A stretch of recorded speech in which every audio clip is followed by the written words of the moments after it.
सुप्रभात, नमस्कार। आप सभी का स्वागत है इस कोर्स में जिसका नाम है advance topics in wireless communication. मैं हूं professor Vivek Ashok Bohra, triple IT Delhi से। चलिए आरंभ करते हैं आज का लेक्चर। तो आज के लेक्चर में हम low density parity codes, parity check codes के बारे में और अत्यधिक जानकारी प्राप्त करेंगे। अब हम डिकोडिंग के बारे में समझेंगे। तो इटरेटिव बेसिकली मैं ज़्यादा विस्तार में नहीं जाऊंगा एलटीपीसी की डिकोडिंग के संदर्भ में, क्योंकि इसके बारे में और बहुत सारे लेक्चर्स चैनल कोडिंग के लिए काफ़ी पब्लिकली अवेलेबल है एनपीटीईएल के माध्यम से, या तो बुक्स भी काफ़ी अवेलेबल है एरर कंट्रोल कोड्स पे और चैनल कोडिंग में, जहाँ पर एलटीपीसी डिकोडिंग और पोलर डिकोडिंग के को विस्तार से समझाया गया है। मैं संक्षेप में एलटीपीसी डिकोडिंग को समझाने का प्रयत्न करता हूँ। तो जैसे हमने टर्बो कोड्स में भी देखा था, इसमें भी एक इटरेटिव मैसेज पासिंग का प्रयोग होता है। इसमें दो तरीके से हम डिकोड कर सकते हैं। जो एक ओरिजिनल गैलेंगर का मेथोडोलॉजी था, जहां बेसिकली आप एक बिट फ्लिपिंग का प्रयोग करते हो, जिसे हम हार्ड डिसीजन डिकोडिंग भी कहते हैं, और एक सॉफ्ट डिकोडिंग होता है जहां पर मैसेज पासिंग एल्गोरिथम या ब्रीफ प्रोपगेशन का प्रयोग करते हो।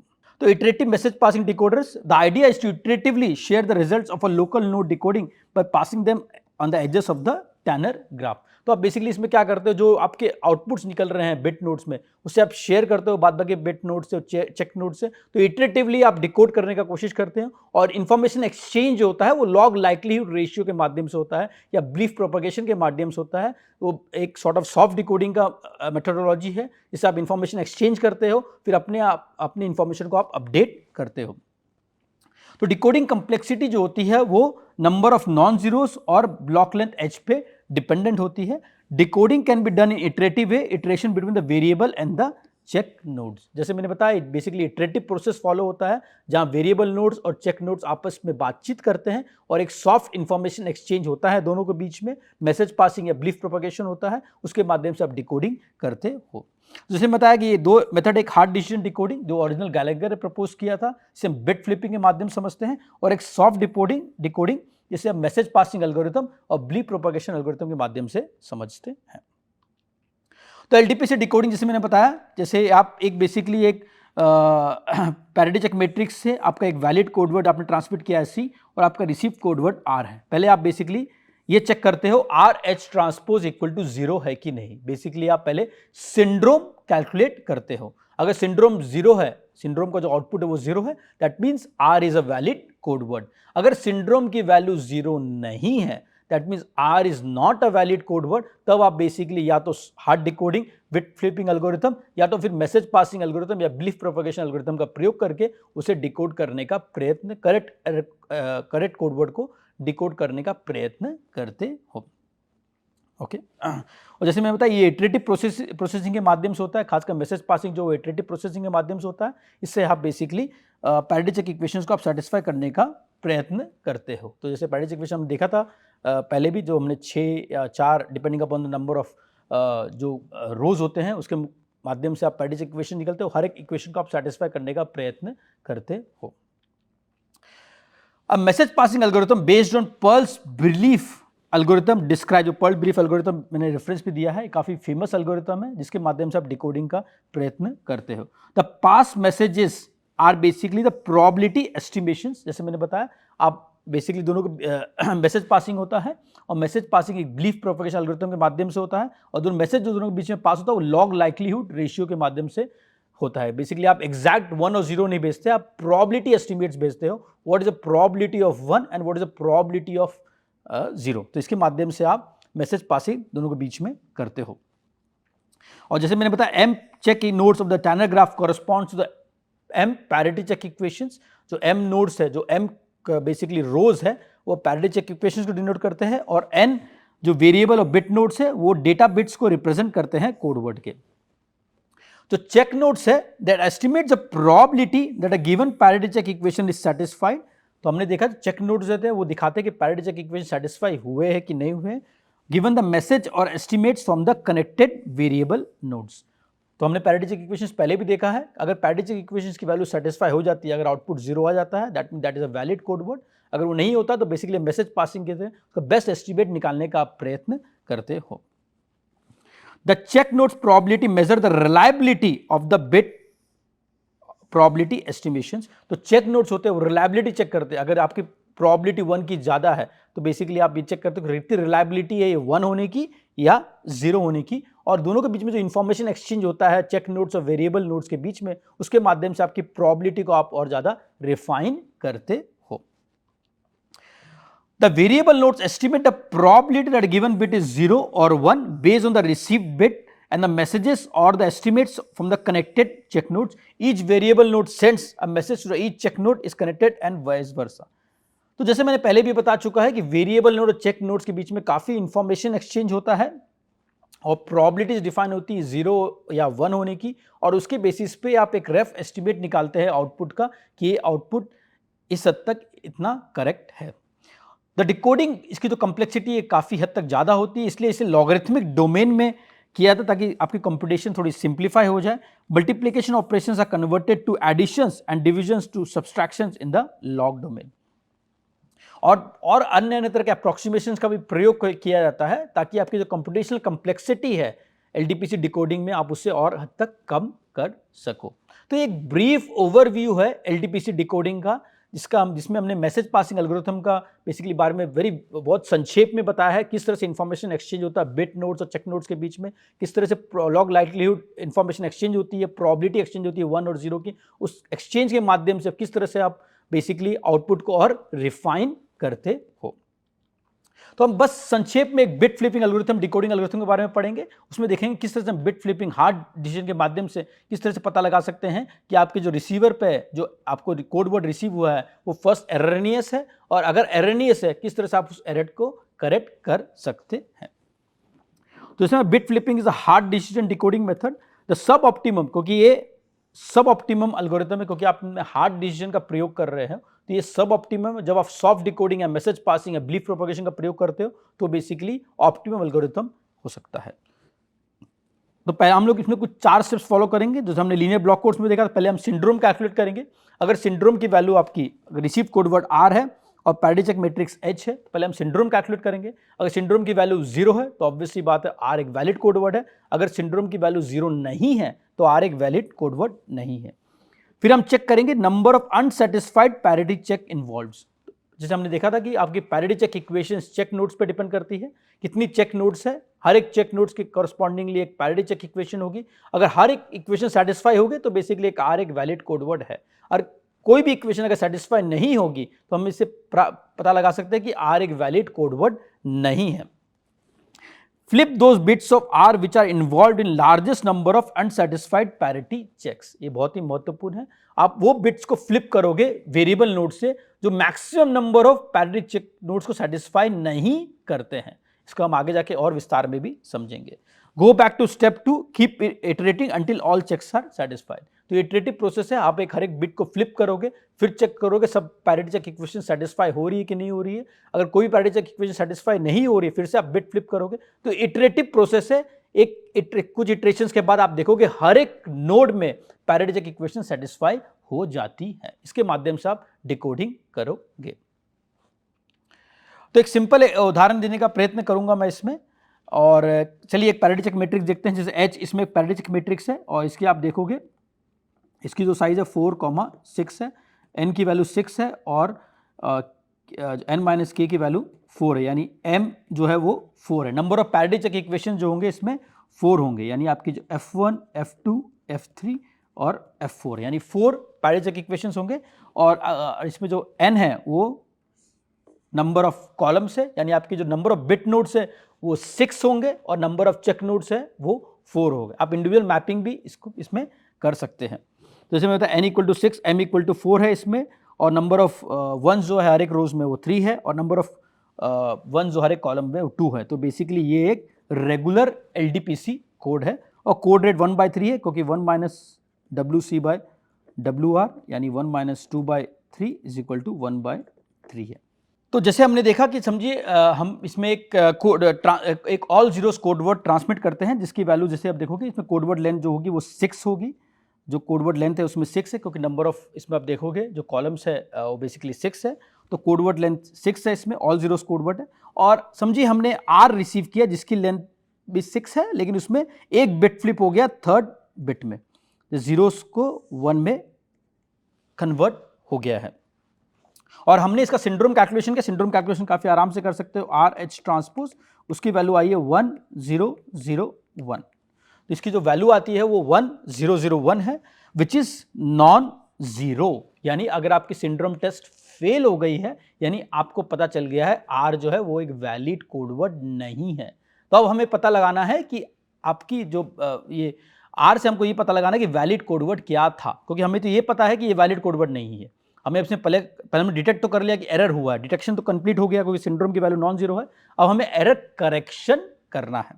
तो हम किस तरह से एरर करेक्शन करेंगे? तो basically since S is a non zero vector so the received code word is invalid. ये हमने पहले बता दिया कि आपका एरर डिटेक्शन कंप्लीट हो गया है, एरर डिटेक्शन कंप्लीट हो गया है। अब हमने देखा कि पैरिटी चेक जो फेल हुई है वो फर्स्ट एंड 4 में है, तो फर्स्ट और 4 है। तो जो F1 उसकी वैल्यू 1 हो गई है और F1 4 की वैल्यू 1 हो गई, यानी ये दोनों जीरो वैल्यू 0 है। ठीक है, जैसे आपकी पहले में 1 है और ये 1, यानी ये दोनों इक्वेशंस आपकी फेल हो गई। F1 भी फेल हो गया है पैरेलल चेक इक्वेशन, और F4 भी फेल हो गया है। और F1 F4 का हम इक्वेशंस के माध्यम से लिखना, मैं नेक्स्ट स्लाइड में दिखाऊंगा किस तरह से हम लिख सकते हैं, बट हाल फिलहाल के आपके लिए जानना ये बहुत जरूरी है कि F1 भी फेल हो गया, फर्स्ट पैरेलल चेक इक्वेशन भी फेल हो गया और फोर्थ भी फेल हो गया, सेकेंड और जो थर्ड है वो सही है। So parity check have failed 1 and 4 implies that there is an error among the symbols connected to check nodes 1 and 4.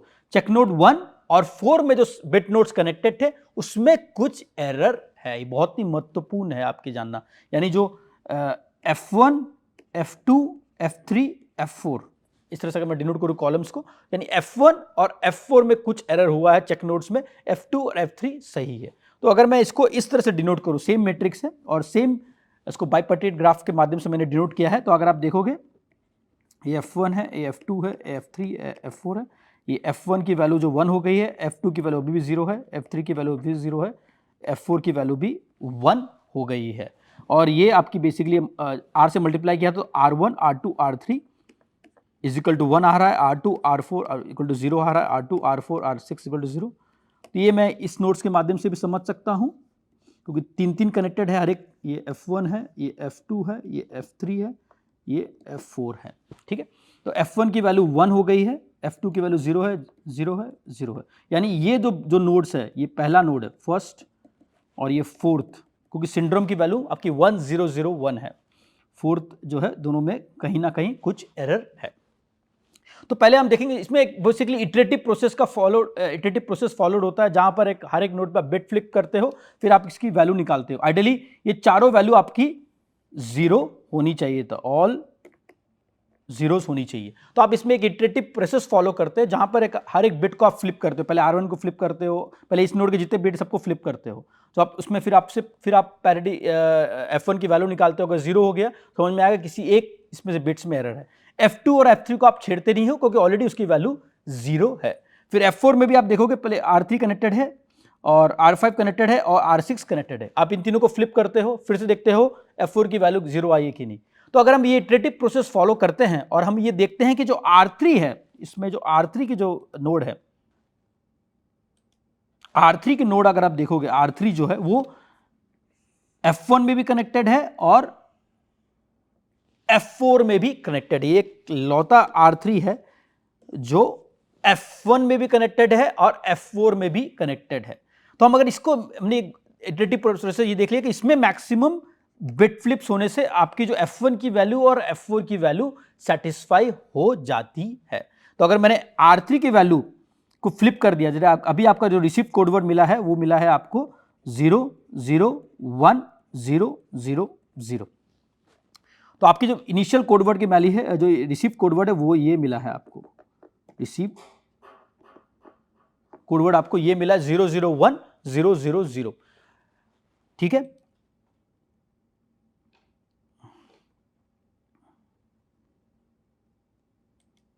तो अगर मैंने रिसीव कोडवर्ड जो 001 000 मिला है, अगर मैंने देखा कि R3 की वैल्यू जो R3 जो नोड है वो F1 भी कनेक्टेड है, F4 भी कनेक्टेड है, इसको अगर मैं, क्योंकि मैक्सिमम नोड से कनेक्टेड है जहां एरर हो रहा है, अगर मैंने इसको फ्लिप कर दिया तो समझिए मैंने R को 0 में कन्वर्ट कर दिया और बाद बाकी 0 ऐसे ही रहने दिया, तो हम देखेंगे F1 F2 F3 और F4 सबकी वैल्यू 0 हो जाती है, यानी चारों पैरिटी चेक इक्वेशंस है चेक नोड्स में जो है वो सेटिस्फाई हो जाते हैं। यानी हम इसको R3 का जो बिट जो 1 मिला तो उसे हम फ्लिप करके 0 में कन्वर्ट कर देते हैं। यानी आपकी जो एक्चुअल रिसीव कोडवर्ड, जो करेक्टेड रिसीव कोडवर्ड है वो 0 0 0 0 0 0 है। तो आप बता सकते हो कि ये एक्चुअली आपका ट्रांसमिटेड कोडवर्ड था। आपकी जो एरर थी वो R3 में थी, और जब मैंने R3 को फ्लिप किया तो आपकी जो रिसीव कोडवर्ड वो सही होगी, सब पैरिटी चेक इक्वेशंस भी आपके सेटिस्फाई हो गए। इस माध्यम से हम इसे एरर करेक्शन कर सकते हैं LDPC कोड में। तो जैसे मैंने वो जो पहले बताया उसे मैंने संक्षेप में यहाँ लिखा है, it can be observe from the Tanner graph and the parity check equation that a bit R3 has the largest number of unsatisfied parity check and is connected to check nodes 1 and 4. F1 में भी connected है, F4 में भी connected है, which has once in the syndrome vector, जहां 1 है, अगर मैंने R3 को फ्लिप कर दिया, 1 से 0 में कन्वर्ट कर दिया, तो आपकी सब parity equations F1, F2, F3, F4 satisfy हो जाएंगी और आपको एक करेक्ट कोडवर्ड मिल जाएगा रिसीवर पे। Hence the corrected vector is all zeros vector in this case. तो जब मैंने बिट फ्लिपिंग किया, यहाँ पर R3 का जो बिट है उसको 1 से 0 में कन्वर्ट कर दिया, तो पैरिटी चेक इक्वेशन वापस से परफॉर्म होती है और ये हर एक चेक मीट कर लेता है। ओके, एक एग्जांपल देने का प्रयत्न करता हूं, जहां पर आप देखोगे 3 चेक नोड है और यहां पर भी मैं देखूंगा R1, R2, R3, R4, R5, R6, R7 है। इसमें भी आप देखोगे ये भी सेम एग्जांपल है, सॉर्ट ऑफ एक्सटेंशन है प्रीवियस एग्जांपल का। यहां पर 3 चेक नोड है, 3 चेक नोड्स है और 7 बिट नोड्स है, बिट्स नोड्स या वेरिएबल नोड्स है, 7 बिट नोड्स या वेरिएबल नोड्स है। इसमें आप देखोगे अगर मैंने फिर से सेम एग्जांपल लिया, अगर मैंने ऑल जीरोस वेक्टर समझिए ट्रांसमिट किया है, अगर मैंने यहाँ पर भी अगर ऑल जीरोस वेक्टर अगर ट्रांसमिट किया है, यहाँ पर भी मैंने ऑल जीरोस वेक्टर ट्रांसमिट किया था, बट रिसीवर पर जो मुझे मिला है वो 0 0 0 और ये जो बिट है वो 1 हो गया है और फिर से 0 0 0 है, यहाँ पर भी 0 है। तो यहाँ 3 चेक नोड है और 7 बिट नोड्स है और जो रिसीव कोड वर्ड है वो 0 0 0 और ये जो बिट है वो फ्लिप हो गया है रिसीवर में, यानी ये एरर कोड है। इसमें हम सिंड्रोम निकालेंगे तो हमको दिख जाएगा कि ये एरर है, हमें पता चल जाएगा कि ये R जो F2 में है, इसकी वजह से आपका F1, F2 और F3 तीनों प्रभावित हो रहा है। आप देखोगे ये बहुत ही इंपॉर्टेंट है, क्योंकि R4 जो है आपका F1 से भी कनेक्टेड है, F2 से भी कनेक्टेड है और F3 से भी कनेक्टेड है। तो तीनों का जो आउटपुट मिलेगा आपको 1 1 और 1 मिल जाएगा। लेकिन आइडियली आपके जो सिंड्रोम जो वेक्टर आएगी आपकी 1 1 1 आएगी, लेकिन आपकी आनी चाहिए थी 0 0 0, बट आपकी आ रही है 1 1 1, क्योंकि आपकी जो R4 है वो बिट फ्लिप हो गया है रिसीवर पे, इसकी वजह से आपके सिंड्रोम की जो वैल्यू आ रही है 1 1 1 आ रही है। तो हम इसमें वापस से वही प्रोसेस फॉलो करेंगे, वहां पर बिट फ्लिप करेंगे। पहले हम इस नोड का F1 का बिट फ्लिप करेंगे, तो हम देखेंगे अगर R4 का बिट फ्लिप किया आपने 1 किया को 0 में किया तो F1 का सेटिस्फाई हो जाएगा। F2 में भी हम देखेंगे जब R3 R4 R5 का बिट फ्लिप करेंगे तो R2 की कंडीशन में सेटिस्फाई हो जाएगी, और F3 में भी हम देखेंगे जब R3 R4 R6 और R7 का बिट फ्लिप करेंगे तो F3 की भी पैरेलल इक्वेशन सेटिस्फाई हो जाएगी। यानी R4 जो है उसमें 3 फ्लिप मैक्सिमम फ्लिप लग रहा है और ये मैक्सिमम नोड से कनेक्टेड है। तो अगर मैंने ये जो 1 है इसको अगर मैंने बिट फ्लिप कर दिया, क्योंकि ये तीनों मैक्सिमम नोड से कनेक्टेड है, तो इसमें हम आराम से दिखा सकते हैं कि जब इसका मैंने बिट फ्लिप कर दिया और इसको मैं अलग कलर से वापस से डिनोट करने का कोशिश करूंगा, तो इसको फिर मैं वापस जो पहले का मैंने कुछ नहीं छेड़ा उसको, और मैंने 1 को वापस से 0 में कर दिया है, तो बाद बाकी 0 0 0। तो जैसे मैंने ये देखा हर एक F1 भी 0 हो जाएगा और F2 भी 0 हो जाएगा और F3 भी 0 हो जाएगा। यानी आपकी एरर जो थी वो R4 में थी, उसको जब मैंने बिट फ्लिप कर दिया तो आपकी पूरे कंडीशंस तीनों पैरेलल इक्वेशन सेटिस्फाई हो रहे हैं। यानी आपकी करेक्ट कोडवर्ड जो थी वो ऑल जीरोस कोडवर्ड थी 0 0 0 0 0 0। तो हमने 2 एग्जाम्पल के माध्यम से LDPC की बिट फ्लिपिंग एल्गोरिथम को समझने का प्रयत्न किया। हमने देखा कि ये बहुत आसान तरीका है, हर एक नोड के पहले आप सारे बिट्स को फ्लिप करोगे और जिस नोड मैक्सिमम चेक नोड से कनेक्टेड है पहले आप उससे फ्लिप करके देखते हो, और जो मैक्सिमम नंबर ऑफ फ्लिप्स की आवश्यकता पड़ती है उसी में कुछ एरर है, और इसके माध्यम से हमने इसका डिकोडिंग किया है। तो एक बहुत ही आसान तरीके से हमने LDPC डिकोडिंग को समझने का प्रयत्न किया है। और जैसे मैंने बताया ये हार्ड डिसीजन डिकोडिंग है। एक और डिकोडिंग का मेथड होता है, वो मैसेज पासिंग होता है, जिसे बिलीफ प्रोपगेशन भी कहते हैं। हम इसे विस्तार में इस कोर्स में नहीं पढ़ेंगे, ये बहुत अन्य कोर्स में काफ़ी हद तक कवर किया है। ट्यूटोरियल में भी कुछ पार्ट इसका कवर किया जाएगा, मैसेज पासिंग या बिलीफ प्रोपगेशन का मेथडोलॉजी, इसलिए हम इस लेक्चर में इसे विस्तार में नहीं पढ़ेंगे। बट बेसिक आइडिया इसमें यही है कि आप देखोगे ये मैंने पैरिटी चेक मैट्रिक्स का प्रयोग किया है। इसमें जो है वो है नंबर ऑफ कॉलम्स वो 10 है और नंबर ऑफ रोज है वो 5 है, यानी इसमें 5 पैरिटी चेक इक्वेशंस है। तो आपको दिखेगा ये F1, इसको F1, F2, F3, F4, F5, similarly F1, F2, F3, F4, F5। तो 5 पैरिटी चेक इक्वेशंस है और इसमें 10 वेरिएबल नोड्स है। तो देखोगे R1 से R10 तक और पांचों पैरिटी चेक इक्वेशंस इसमें सेटिस्फाई होनी चाहिए। इसमें ये इटरेटिव प्रोसेस है जहां पर आप इंफॉर्मेशन एक्सचेंज होता है वेरिएबल नोड्स का पैरिटी नोड्स के साथ और चेक नोड्स का पैरिटी वेरिएबल नोड्स के साथ। ये इंफॉर्मेशन एक्सचेंज प्रोबेबिलिटिक डिस्ट्रीब्यूशंस के प्रोबेबिलिटिक रेशियोज के माध्यम से होता है, लॉग लाइक्लीहुड रेशियोज के माध्यम से होता है और इसके बेसिस पे आप बेसिकली आपके जो आउटपुट्स है उसे और रिफाइन करते रहते हो। जैसे मैंने यहाँ पर इटरेटिव प्रोसेस है, इटरेटिव के प्रोसेस के माध्यम से आप ये चेक करते हो F1, F2, F3, F4, F5 किस तरह से पैरिटी इक्वेशन सेटिस्फाई हो रही है। जहां आपकी F1, F2, F3, F4, F5 पांचों इक्वेशन सेटिस्फाई हो जाएगी, वो बेसिकली आपके यानी पैरिटी की इक्वेशन पूरी सेटिस्फाई हो गई है, बेसिकली ये आउटपुट आपका करेक्ट है, ये करेक्ट कोड वेक्टर है। इस माध्यम से हम इसमें भी निकाल सकते हैं। तो जैसे आपकी जो R1, R2, R3, R4, R5, R6, R7, R8, R9, R10 की वैल्यू ऐसी आपने सिलेक्ट की जिससे आपकी F1, F2, F3, F4 और F5 जीरो हो जाएगी, यानी आपकी जो रिसीव कोडवर्ड है वो करेक्ट कोडवर्ड है। तो ये बहुत ही सिंपल तरीका है, इसमें मैसेज पासिंग का प्रयोग करके आप एक करेक्ट जो रिसीव कोडवर्ड है उसे आप करेक्ट कर सकते हैं। ठीक है, तो अगर मैं LDPC कोड को कंपेयर करूं, जैसे मैंने बताया कि ये बेसिकली ये रीड सोलोमन कोड्स है और आप BCH कोड्स के बारे में हमने पहले भी पढ़ा था लीनियर ब्लॉक कोड्स में। तो आप LDPC कोड्स का अगर आप परफॉर्मेंस देखोगे काफ़ी अच्छा है for higher code length and for higher length of N। तो इसमें आप देखोगे LDPC की जो परफॉर्मेंस है काफ़ी हद तक BCH और RS रीड सोलोमन कोड से बेहतर होती है। कुछ टर्म्स एंड कंडीशंस है, इसमें बेसिक कॉम्प्लेक्सिटीज़ की थोड़ी ज़्यादा होती है BCH और रीड सोलोमन कोड्स के मुकाबले। और बेसिकली इसमें आप जैसे मैंने बताया इसमें इनकोडिंग कॉम्प्लेक्सिटी ज़्यादा होती है, डिकोडिंग कॉम्प्लेक्सिटी उतनी ज़्यादा नहीं होती है, पर इसलिए इसका प्रयोग 5G स्टैंडर्ड में और basically DVB digital video broadcast terrestrial standards में, सैटेलाइट स्टैंडर्ड्स में, सेकेंड जनरेशन सैटेलाइट स्टैंडर्ड्स में और वाईफाई स्टैंडर्ड्स में भी होता है। तो LDPC एक काफ़ी पॉपुलर कोड्स है और इसे हमने इस लेक्चर में संक्षेप में समझाने का प्रयत्न किया है। तो इसी के साथ आज का लेक्चर समाप्त होता है। धन्यवाद।